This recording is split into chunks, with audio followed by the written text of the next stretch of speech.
Hey everyone, in our last video, we showed you how to add in documents, add in recipients, and a message in Adobe Sign in order to get those interactive signatures.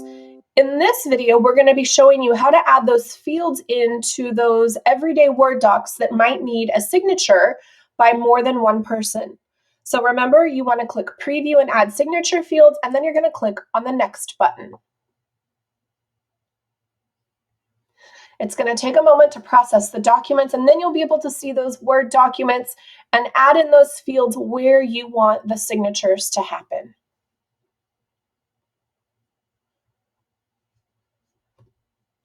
Okay, so here we have my document, and we're going to assume that this is filled out for, the person, their birthday, all of that. And I'm going to come down here and focus on where I might need some signatures. Okay, so if I wanted a parent signature here, over on the right-hand side, you see signature fields. I can left click and hold and drag this over.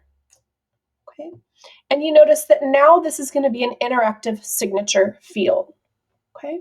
So I'm going to scroll up a little bit, and there are some initials that are needed here.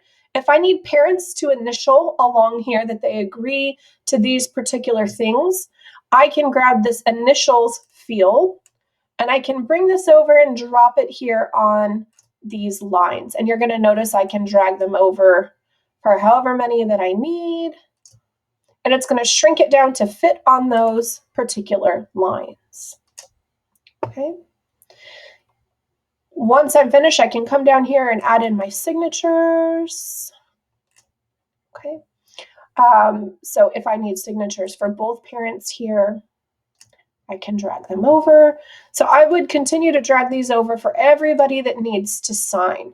Now, a couple things that are important to note here. Okay, you're going to notice that these have a green little corner marker here, a little earmark. And if you notice the recipient here, Daniel's color is this olive green, and that matches each of these. So I need to make sure that the person that I'm putting a signature in is aligned to the person that needs to actually sign there. So if this were the case, I would want to make sure if Daniel is the parent, okay, then I would want to put him here. If I have a different parent, so if I have, somebody else, maybe mom signing, I want to make sure that this color here is not green because otherwise mom won't be able to sign. I will use the drop down bar here, okay, to choose whoever was in my list. So I can, change it over to Amy now. And now if I wanted to add in my signature, okay, and now you notice this is earmarked to be signed by a different person. This really helps control making sure people aren't signing in the wrong spot. So just by choosing the drop down here, I can choose who needs to sign. And then as long as their name is shown here, when I enter the signature, then you can see that it is matching up that color. Okay. Let's say that I need to get rid of it. Okay. If I right click, so if I select it and then right click on it, I have the delete option. I have edit. Okay. So if I click on edit, it's going to allow me to change. So maybe this was supposed to actually be Amy's signature here. I can change that, and you notice now that little earmark goes to blue. Okay. So again, if I wanted to change this, if I right click on it, I can click on edit, and that will also allow me to change the recipient signature who's supposed to be signing it, or also delete it if I need to get rid of it. Okay. If I come down here to the signer info fields, if the person needs to maybe type in their name, so it's asking for a signature and for them to print their name, if I put in this name field here, it's going to give them the opportunity to type in their name as opposed to this here asking for a signature. Okay, so that's the two different options. So under the signer fields, these are all of the things I can ask for: their name, their title, email address, the date.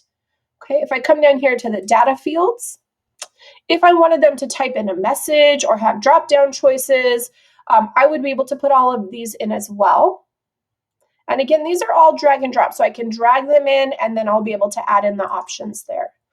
And then if I wanted them to add a file attachment, so maybe they were supposed to print something out, sign it, and then upload it, or they're supposed to submit a copy of a particular document or a picture of a document, I can add in a file attachment so they'll be able to attach whatever the file may be, directly into this particular document. So it packages it nice and neat.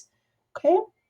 And the transaction field, this is if you wanted like a transaction number, like a receipt number, that will be stamped on here as well. So I'm going to come down here. You can see here is my SLD form that I uploaded as well. So if I, scroll down here, and I wanted some signatures put in here, I can come back to my signature field, making sure that the person, the right recipient is chosen of who I want to sign.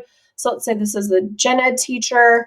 I would put this here. I can change my drop down and then add a signature here. Okay, so once I'm finished, I can either go back to my document. Maybe I need to add somebody else in. I can do that here. I can save my progress. So if I'm going to revisit this, I can save it. And then I can also send this document. Okay, send is going to go ahead and push this email out to the people that I have designated. Okay, so I'm going to go ahead and click on send. I've got my signature fields exactly where I need them. I'm going to click on send, and then visit us in our next video to view the progress of this particular document.